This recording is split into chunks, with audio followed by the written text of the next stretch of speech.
আসসালামু আলাইকুম। Technique easy এডুকেশনের পক্ষ থেকে নবম দশম শ্রেণীর শিক্ষার্থীদের জানাচ্ছি শুভেচ্ছা। 11 অধ্যায় 3 নাম্বার টাইপে কতগুলো এমসিকিউ নিয়ে চলো আজকে তোমাদের সাথে আলোচনা করি।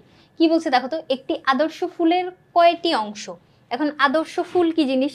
আমরা জানি ফুল হচ্ছে তোমার প্রজননের জন্য রূপান্তরিত বিশেষ ধরনের বিটপ, এটাকে আমরা বলি ফুল। এখন আদর্শ ফুল হওয়ার জন্য আমাদের কি কি অংশ থাকা লাগবে? একটা আদর্শ ফুল হওয়ার জন্য আমাদের 5টা অংশ থাকা লাগবে। কি কি দেখো তো? পুষ্পাক্ষ, বৃতি, দলমণ্ডল, পুংস্তবক, স্ত্রীস্তবক। এই 5টা স্তবক যদি কোথাও থাকে বা কোনো ফুলে থাকে, সেক্ষেত্রে আমরা ওইটাকে কি বলবো? আদর্শ ফুল বলবো। পুষ্পাক্ষ, বৃতি, দলমণ্ডল, পুংস্তবক আর স্ত্রীস্তবক, এই 5টা স্তবক থাকা লাগবে। তাহলে এখানে আমাদের হলো 5টা স্তবক। এই 5টা স্তবকের ভিতর পুংস্তবক আর স্ত্রীস্তবক, যেটা পুংস্তবক ও স্ত্রীস্তবক, এই দুইটা হচ্ছে তোমার অত্যাবশ্যকীয় দুইটা স্তবক। অত্যাবশ্যকীয়। কি জন্য ওদেরকে অত্যাবশ্যকীয় বলা হয়? অত্যাবশ্যকীয় বলার কারণ হইছে এই দুইটা যে স্তবক, ওরা হচ্ছে তোমার প্রজননের জন্য সরাসরি অংশগ্রহণ করতেছে, প্রজননে সরাসরি অংশগ্রহণ করে বা উদ্ভিদের সংখ্যা বৃদ্ধিতে সাহায্য করে, বংশবৃদ্ধিতে সাহায্য করে। তাহলে প্রজননে সরাসরি অংশ নেয় ফুলের কয়টি স্তবক? পুংস্তবক আর স্ত্রীস্তবক, এই দুইটা স্তবক। কি জন্য? পুংস্তবকের ভিতর তোমার পুংগ্যামেট বা পরাগরেণু তৈরি হয়, পরাগরেণুর ভিতরে পুংগ্যামেট তৈরি হয়। আর স্ত্রীস্তবকের ভিতরে হচ্ছে তোমার ডিম্বাণু উৎপন্ন হয়, যে দুইটা হচ্ছে তোমার পরাগায়নের জন্য বা বংশবৃদ্ধির জন্য অবশ্যই লাগে। এরপরে কি বলছে দেখো তো, থ্যালামাসের আকার কেমন? এখন থ্যালামাস কি জিনিস? আমি তো তোমাকে 5টা স্তবকের নাম বললাম, পুষ্পাক্ষ, বৃতি, তারপরে হচ্ছে পুংস্তবক, স্ত্রীস্তবক, দলমণ্ডল। এখানে কিন্তু আমি থ্যালামাস তো কোথাও উচ্চারণ করি নাই। তাহলে থ্যালামাসের আকার আবার এখানে কোথেকে আসলো? থ্যালামাস হচ্ছে আমাদের এইখানে যে পুষ্পাক্ষটা আমি তোমাকে বললাম, পুষ্পাক্ষ, ওইটাকে হচ্ছে ইংরেজিতে আমাদের থ্যালামাস বলতেছে। তাহলে আমি যদি তোমাকে একটা ফুল এঁকে দেখাই, দেখো তো, গর্ভমুণ্ড, দণ্ডের মতো অংশটা হচ্ছে গর্ভদণ্ড, আর নিচে গোলাকার অংশটা হচ্ছে আমাদের গর্ভাশয়। এইখানে থেকে বের হয় হচ্ছে তোমাদের কতগুলো পরাগদণ্ড, আর উপরে থাকে হচ্ছে পরাগধানী। তাহলে পরাগদণ্ড, পরাগধানী, এরপরে দাও হচ্ছে তুমি দলমণ্ডল। দলমণ্ডল বলতে আমরা পাপড়িটাকে বুঝতেছি। তাহলে দলমণ্ডল হচ্ছে আমাদের পাপড়ি। এরপরে পাপড়ির পরে এই জায়গায় হচ্ছে কিছু বৃত্তাংশ থাকে, বৃত্তাংশ বা বৃতি, বৃতির খণ্ডিত অংশকে বৃত্তাংশ বলে। এরপরে এই বৃতির পরে মাঝখানে এই জায়গাটায় দেখো, এইখানে গোলাকার যে অংশটা আমি আঁকছি না, এটাই হচ্ছে তোমার পুষ্পাক্ষ বা থ্যালামাস। পুষ্পের অক্ষ দেখো, এইটাকে আমি যদি একটা পুষ্পাক্ষ ধরি, এই জায়গাটায় একটা গোলাকার অংশ আমরা দেখতে পাচ্ছি না, এটার উপরে মনে করো হচ্ছে পাপড়িগুলা, তারপরে পুংস্তবক, স্ত্রীস্তবক সবকিছু হচ্ছে এভাবে সাজানো অবস্থায় আছে। ফুল কিরকম আমরা এরকম ধরে দেই না? তাহলে সেক্ষেত্রে এইখানে কি হইলো, তোমার সবকিছু পুষ্পের অক্ষ ফুলের অক্ষ, অক্ষের উপরে সাজানো অবস্থায় আছে। অক্ষটা কিরকম? গোলাকৃতির। তাহলে থ্যালামাসের আকার কিরকম? থ্যালামাসের আকার হচ্ছে আমাদের গোলাকার। এরপরে সবুজ বৃতি কোন কাজে অংশ নেয়? এই যে বৃতিগুলা, এইগুলা, এই জায়গাটা যে আঁকছি, এই যে বৃতি, ও হচ্ছে যখন ছোট থাকে উদ্ভিদ, বৃতি সবুজ বর্ণের যখন হয়, সেক্ষেত্রে কিন্তু আমরা জানি সবুজ উদ্ভিদ নিজে খাবার নিজে তৈরি করতে পারে। তাহলে সবুজ যে অংশটুকু, ও কিন্তু তোমার খাদ্য উৎপাদনে বা খাদ্য প্রস্তুত করার সময় কাজ করে। তাহলে সবুজ বৃতি, সবুজ যেহেতু বলে দিছে, তাহলে আমরা খাদ্য প্রস্তুত বলতেই পারি। পানি পরিবহন, আমরা জানি পানি পরিবহনের জন্য কতগুলো পরিবহন টিস্যু আছে। জাইলেম হচ্ছে পানি পরিবহনে কাজ করে, জাইলেম। খাদ্য পরিবহনে হচ্ছে ফ্লোয়েম, জাইলেম আর ফ্লোয়েম, এই দুইটা কাজ করে, জাইলেম, ফ্লোয়েম। মধু উৎপাদন, এটা হচ্ছে তোমার মধু গ্রন্থি থাকে উদ্ভিদের ক্ষেত্রে আলাদা। এবার ধুতুরা ফুলের তৃতীয় স্তবক কোনটি? এখন ফুলের নামের দিকে তোমার তাকানোর দরকার নাই, যে ফুলই বলে দিক, আমাদের তৃতীয় স্তবকে অবশ্যই হচ্ছে থাকবে তোমার পুংস্তবক, যেটা এখন পুংস্তবক তৃতীয় স্তবকেই থাকবে, যেটা হচ্ছে আমাদের বইয়ে হুবহু এরকম বলে দেওয়া ছিল। আমি যদি তোমাকে দেখাই, এই যে দেখো, পুংস্তবক ফুলের তৃতীয় স্তবক। তাহলে পুংস্তবক যেটা, এটা হচ্ছে ফুলের তৃতীয় স্তবক। তাহলে চলো এই জায়গাটায় আমরা পুংস্তবক দেখি। এখন আমি তো পুংস্তবক কোথাও দেখতে পাইতেছি না। ধুতুরা ফুলের তৃতীয় স্তবক কোনটা?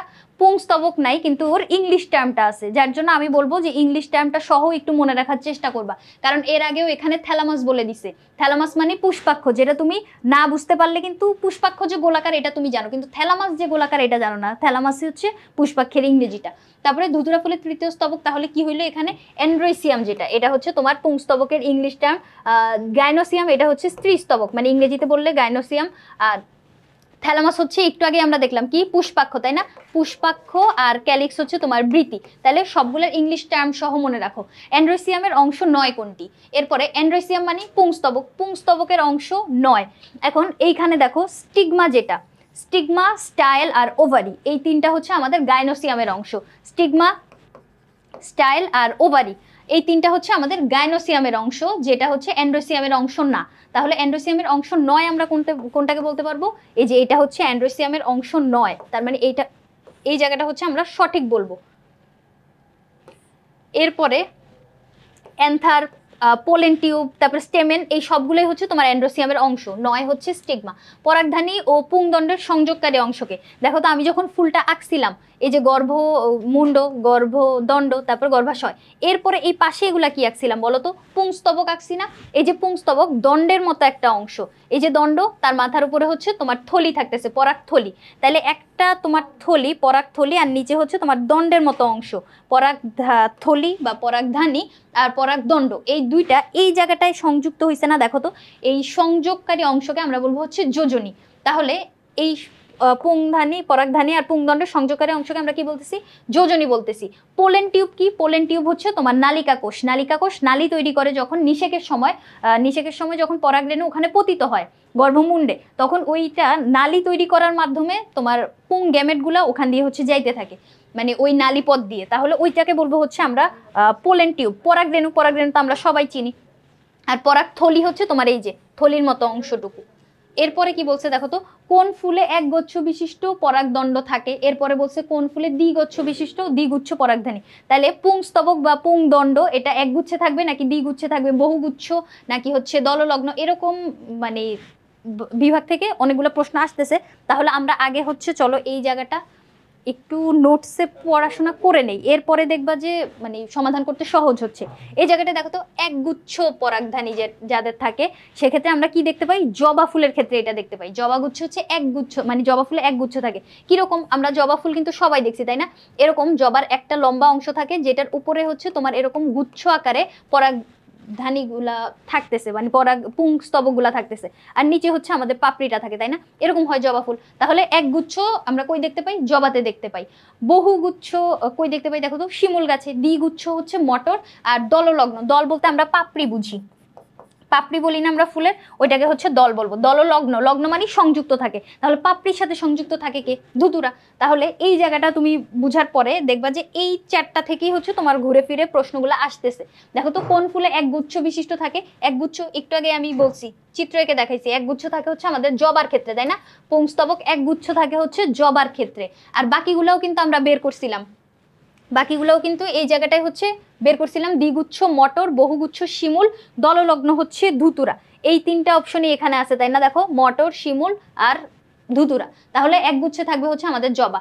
নিচের কোন ফুলে দ্বিগুচ্ছ দেখা যায়? দ্বিগুচ্ছ একটু আগেই দেখছি, দেখো দ্বিগুচ্ছ কই থাকবে? দ্বিগুচ্ছ থাকবে হচ্ছে মটরে। তাহলে দ্বিগুচ্ছ এখানে মটর অপশনে আছে, এই যে ঘ নাম্বারটা হচ্ছে আমাদের উত্তর। দ্বিগুচ্ছ হচ্ছে মটর। আর বাকিগুলাও এই যে একগুচ্ছ, বহুগুচ্ছ, দ্বিগুচ্ছ। তারপরে ডায়াডেলফাস। ডাই বলতে আমরা কি বুঝি? দুই বুঝি। মনো মানে এক, ডাই মানে দুই, ট্রাই মানে তিন, পলি মানে বহু। তাহলে ডায়াডেলফাস যেটা, এটা হচ্ছে তোমার দ্বিগুচ্ছ বুঝাইছে। তাহলে দ্বিগুচ্ছ কোনটা? এই প্রশ্নটা যে কথা মানে দ্বিগুচ্ছ, ওইটাই হচ্ছে ইংরেজিতে এখানে শুধু বলছে যে ডায়াডেলফাস। তাহলে মটর হবে, তাই না? আমাদের এই যে মটর অপশনে আছে। বাকি অপশনগুলো কিন্তু আমরা পড়ছি নোটের ভিতর, একসাথে কিন্তু আমরা সব পড়ে নিছি। এরপরের প্রশ্নটাই যাই চলো। নিচে কোনটির পরাগদণ্ড হচ্ছে বহুগুচ্ছ? বহুগুচ্ছ একটু আগেই আমরা পড়ছি, বহুগুচ্ছ হচ্ছে শিমুল ফুলের ক্ষেত্রে আমরা দেখতে পাই। তাহলে বহুগুচ্ছ পরাগদণ্ড আমরা কই দেখতে পাই? শিমুল ফুলের ক্ষেত্রে দেখতে পাই। তাহলে শিমুল।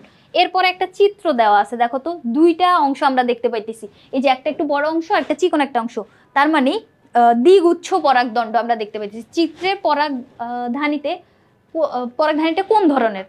তার মানে দুইটা গুচ্ছ যেহেতু আছে, তার মানে আমরা এটাকে ডায়াডেলফাস বলতে পারতেছি। দ্বিগুচ্ছ যেহেতু, দেখো এটা কি হবে? ডায়াডেলফাস। ডাই মানে হচ্ছে দুই, ডায়াডেলফাস ডাই মানে হচ্ছে দুই, পলি মানে হচ্ছে বহু। এরপরে প্রশ্নটা কি বলছে দেখো তো, বহুগুচ্ছ পুংস্তবক থাকে কোন উদ্ভিদে? বহুগুচ্ছ পুংস্তবক থাকে হচ্ছে শিমুল উদ্ভিদে। এই চারটাই কিন্তু ঘুরে ফিরে আসতেছে, খেয়াল করছো? শিমুল ফুলে কি থাকে? বহুগুচ্ছ থাকে। তাহলে আমরা এখানে কি দেখাবো? বহুগুচ্ছ থাকে হচ্ছে তোমার শিমুল। বাকিগুলোরটাও কিন্তু আমরা পড়ছি। আচ্ছা, আম গাছেরটা পড়ি নাই, তাই না? আম গাছে হচ্ছে তোমার 5টা গুচ্ছ থাকে, 5 গুচ্ছ এরকম, মানে বহুগুচ্ছ বলা যায় না, বহু বলতে আরো বেশি থাকা লাগবে। তারপরে শিমুল ফুলের পুংস্তবকে কোন ধরনের, মানে পুংস্তবকটা কোন ধরনের? শিমুল, এই যে একটু আগে তো পড়ছি, বহুগুচ্ছ। এক গুচ্ছর ক্ষেত্রে কি ছিল? জবা ছিল। তারপরে মটর, তারপরে দললগ্ন ছিল হচ্ছে ধুতুরা। সবগুলো কিন্তু আমরা পড়তেছি, ওই নোটে যেই চারটা আমি লিখছি ওই চারটা থেকেই কিন্তু আসতেছে। উপরের চিত্রটিতে পরাগদণ্ড কোন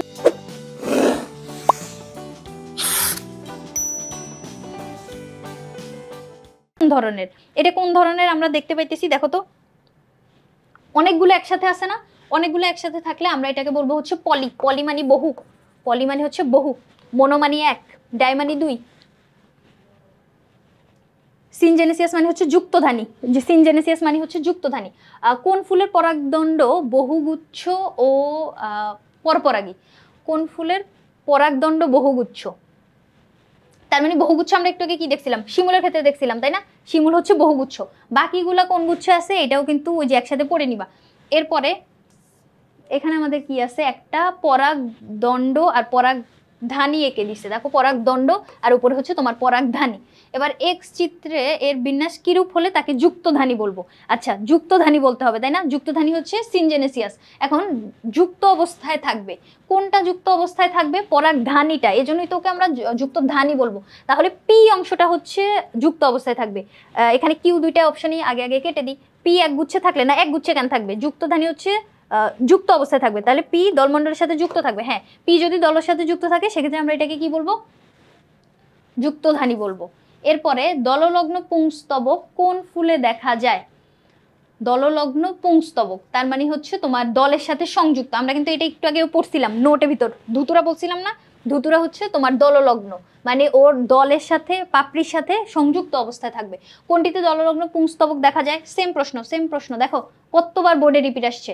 তাহলে দললগ্ন কই দেখা যায়, দললগ্ন পুংস্তবক আমরা দেখতে পাই হচ্ছে তোমার ধুতুরা, দললগ্ন হচ্ছে ধুতুরার ক্ষেত্রে। তারপরে গাইনোসিয়ামের অংশ নয় কোনটি, স্টাইল, স্টিগমা, ওভারি, এই তিনটা হচ্ছে গাইনোসিয়ামের অংশ। গাইনোসিয়ামের বাংলা কি, স্ত্রী স্তবক, স্ত্রী স্তবক, স্ত্রী স্তবকের অংশ স্টিগমাও হয়, ওভারিও হয়, স্টাইলও হয়। স্টেমেন যেটা এটা হচ্ছে তোমার পুংস্তবকের অংশ। অ্যান্ড্রোসিয়ামের অংশ, অ্যান্ড্রোসিয়ামের অংশ হচ্ছে স্টেমেন, তাহলে পুংস্তবক, পুংস্তবকের অংশ হচ্ছে তোমার স্টেমেন, যেটা গাইনোসিয়ামের অংশ নয় জিজ্ঞেস করছে। নয় জিজ্ঞেস করলে কি হবে আমাদের, নয় জিজ্ঞেস করলে এই জায়গায় হবে হচ্ছে স্টেমেন। এরপরের প্রশ্নটাই যাই চলো। একটা চিত্র দেওয়া আছে, ফুলের চিত্র, যেখানে কি চিহ্নিতকরণ করছে দেখো তো, এম চিহ্নিতকরণ করছে হচ্ছে তোমার স্ত্রী স্তবক, আর এন চিহ্নিতকরণ করছে হচ্ছে পুংস্তবক। পুংস্তবক আর স্ত্রী স্তবক চিহ্নিতকরণ করছে, আর ও একটা জায়গা চিহ্নিতকরণ করছে, ও হচ্ছে আমাদের বৃত্তাংশ বা বৃতি। তাহলে ও অংশের নাম কি, এই যে বৃতি পেয়ে গেছি। এখানে পুংস্তবক, পুংকেশর কোনটা, এন, স্ত্রীকেশর কোনটা, স্ত্রীকেশর হচ্ছে আমাদের এম। আর উপবৃত্তি, বৃত্তির যে ছোট ছোট অংশ থাকে, কতগুলো ফুলে দেখবা এরকম নিচের দিকে ছোট ছোট পাতার মতো কতগুলো অংশ থাকে, ওগুলোকে হচ্ছে আমরা উপবৃত্তি বলবো, বৃত্তির ক্ষুদ্র অংশ। এম ও এন উভয়, এম ও এন উভয়ের ক্ষেত্রে আমরা কি দেখতে পাই, দেখি তো, উভয় হচ্ছে জনন কোষ সৃষ্টি করে। হ্যাঁ ওই যে স্ত্রীস্তবক যেটা সেটা ডিম্বাণু তৈরি করবে, পুংস্তবক যেটা সেটা হচ্ছে পুংগ্যামেট তৈরি করবে। তাহলে উভয় জনন কোষ সৃষ্টি করতেছে। জনন কোষ সৃষ্টি করার মাধ্যমে মানে জনন কোষ সৃষ্টির পরেই হচ্ছে তোমার নিষেক সম্পন্ন হয়, মানে মিলিত হইলে ওই পরাগরেণু যখন গর্ভমুণ্ডে পতিত হয় ওখান থেকে হচ্ছে তোমার পোলেন টিউব তৈরি হয়, পিছনে পিছনে পুংগ্যামেট তৈরি হইতে হইতে আসে। এরপরে হচ্ছে তোমার রন্ধ্রে যায় যখন উন্মুক্ত হয় তখন ডিম্বাণুর সাথে মিলিত হয়, নিষেক প্রক্রিয়া সম্পন্ন হয়। তাহলে এই দুইটা স্তবকের কাজ আমরা এখানে বলতে পারবো। ফুলের সাহায্যকারী স্তবক না, এই দুটো সাহায্যকারী স্তবক না, সাহায্যকারী স্তবক হিসেবে আমরা হচ্ছে বৃতি, পুষ্পাক্ষ আর হচ্ছে দলমণ্ডলকে দেখতে পাই, যারা হচ্ছে পরাগায়নে সাহায্য গ্রহণ করে, সাহায্য প্রদান করে। কিভাবে, দল যখন মানে পাপড়ি যখন অনেক বড় হয়, বাইরে রোদ বৃষ্টি ধুলোবালি থেকে ভিতরের নাজুক অংশগুলোকে সুরক্ষা দান করে। এছাড়াও তোমার হচ্ছে আবার যখন রঙিন হয় তখন হচ্ছে সে হচ্ছে তোমার পরাগায়নে সাহায্য করে, তাহলে ওই জায়গাটা তোমার সাহায্য করতেছে। তবে বৃত্তি তোমার পুষ্পাক্ষ হচ্ছে ফুলের সবগুলো অংশকে ধরে রাখতে সাহায্য করে, আর বৃত্তাংশ যখন সবুজ থাকে তখন হচ্ছে খাদ্য তৈরিতে কাজ করে। এরকম মানে সাহায্যকারী অঙ্গ হচ্ছে বাকিগুলা, কিন্তু এখানে এম আর এনকে আমরা সাহায্যকারী বলতে পারবো না। 1 আর 2 নাম্বারটা আমাদের এখানে সঠিক, তাই না? এরপরে কি বলছে, একটা ফুলের চিত্র, এ হচ্ছে দলমণ্ডল চিহ্নিত করছে, বি হচ্ছে পরাগধানী। এ আর সি এর কাজ, এ আর সি এর কাজ, সি হচ্ছে আবার বৃত্তাংশ। দেখো তাহলে এই জায়গাটায় আমরা কাজ যদি দেখি, দেখো বৃত্তাংশ আর পাপড়ি এই দুইটার কাজ ফুলের পরাগায়নে সাহায্য করা।